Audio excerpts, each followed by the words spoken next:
Happy Canada Day! I know I should be going out and celebrating, but I just want to stay home. Okay, well, then we can stay home. Cool. Yeah. Moving forward with the Decker team. Moving forward together with the Decker team. So we've created for you free access to over 503 Life's Inside Track episodes that provide insight on real estate, insider tips, making house home, how to build wealth, and generational legacy. The great news is you can get access to them from home, from the office, or even on the go. And in this episode, what we're going to discover is how can we create an oasis inside and outside so that the homebody gets to stay home. Well, you know what? I never really thought I was a homebody, but sometimes, going out to the Canada Day celebrations, going downtown with the crowd. Touching a couple 100,000 people. Yeah, and the parking and the walking and the heat and the whatever, and the lack of washrooms easily accessible. And it just, maybe I did it when I was younger. Maybe I'm just not there anymore. And maybe you aren't either. But creating that oasis in the home. It's Canada Day or not, right? Yeah. And I think, one of the things we did was when we were selling our last residence, the kids had moved out and they started families of their own. They had their grandchildren were starting. And we mentioned this before. We right-sized. We didn't downsize. We went to a much bigger home than what we had before. And at first it was funny because people would ask us and we stopped explaining. I coined the word right size because the first question everybody would ask is, so you're downsizing? And it's like, well, we're right sizing. And I wouldn't get into it too much because then the judgment would come and then I'd have to explain and it took more energy than it was worth. Did the judgment come or did you just feel the judgment? Oh, I think it was a bit of both.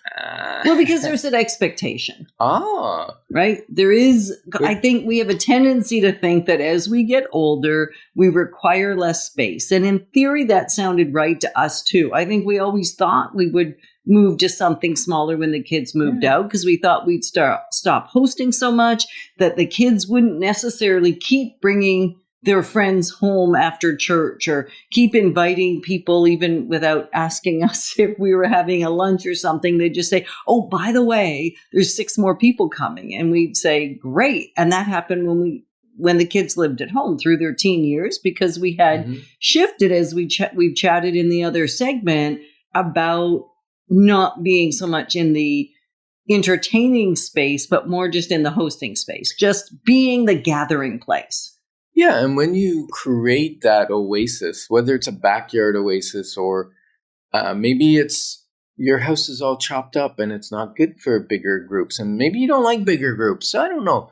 But if you like to have some people over, sometimes a bigger open concept room is great. Like our kitchen goes to our eating area, goes to our family room, and dining room the other direction. And so you've got a lot of... And then to the pool table. Yeah. Right. Yeah, so you've got a lot of connectivity on the main level while you're inside. And then outside, last year, well, actually 2 years ago, our COVID project, we put the patio in, nice big stone patio, put in a hot tub and a swim spa, and all of it designed that we can host people here. Because Yada, what's your preference? Well, my preference is to deal with the mess, deal with the congestion, deal with the people, deal with putting the food together, deal with pulling stuff out of the fridge and the freezer, because all that I find really, really easy now versus doing the drive. Right. Right? The drive is more tiring to me to go somewhere. And then I guess the other piece for me is then I feel like I have to be on my best behavior. Sometimes I think there's a piece of that in the back of my head. You have to be in your best behavior when you go to someone's house? Because, I am me. And that takes actually more energy than just being the gathering place. And maybe for you, it's different. So we're really talking right now to the person that goes, you know what? I'd like to be the gathering place, but I get a little worked up about it. So we're just saying, release all those expectations that you mostly put on yourself anyway about looking good and all that stuff, and chill a little bit. And if you have created an environment, which is what we're chatting about in this segment, that allows for the ease of people to drop by. And some people still want you to phone first. And it's not that I won't do that. I will phone and make sure that it's okay, because you know who your friends are and who needs prep time and, a little bit, throw that stuff in the closet and all those things. But just releasing the anxiety associated to being a host. Yeah, and I think having your home prepared, relatively tidy, has made a huge difference for us. Because it used to be things were just a mess. Now I'm talking 30 years ago. But when you keep your place tidy, it's easy to say yes to hosting. It's easy for the kids to come and bring extra people. Even now that they don't live at home anymore, they still do it. They'll be coming over for dinner and say, hey, by the way, we invited our friends. We got 4 more to feed, okay? And it's fine because there's lots of food in the cupboards. There's lots of food in the freezer. There's food in the fridge. And we just pull out whatever. It's important. And it always works. So creating the Oasis it really is about just being prepared for it. Right. And that was our intentional decision. And actually, when we moved into the house, we had all except one of our grandkids by then. And so the other piece of it was, can we host Sunday dinners still? The kids are doing it now too. And they have pool backyards, one of them, and they have different things where they also will host, which is wonderful. And we love going there as well. And yet knowing that they can all come and we all fit. And we can do it as often or as little, and especially since COVID and not being able to do it for so long, it's been wonderful to start doing it again. So this is a time where many people have been recluse for a while because it was forced upon us.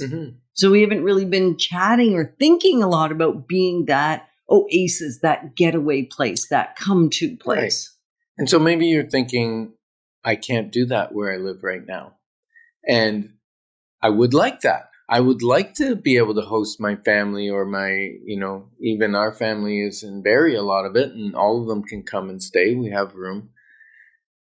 And it's important to me or to you to have that. Well, then maybe a consultation on if your house isn't working for you anymore and you want a different style or different location, then a consultation on what that might look like would be a great idea. We'll spend 45 minutes to a couple hours, depending on how many questions you have and what we need to answer and how it's going.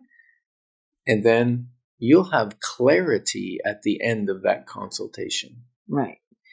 And so really just consider, I think I want to leave you with the consideration of what is the right place for you, what feels good, and what would create an oasis, not only for hosting, but for yourself in the day-to-day, because I just find it's an extension.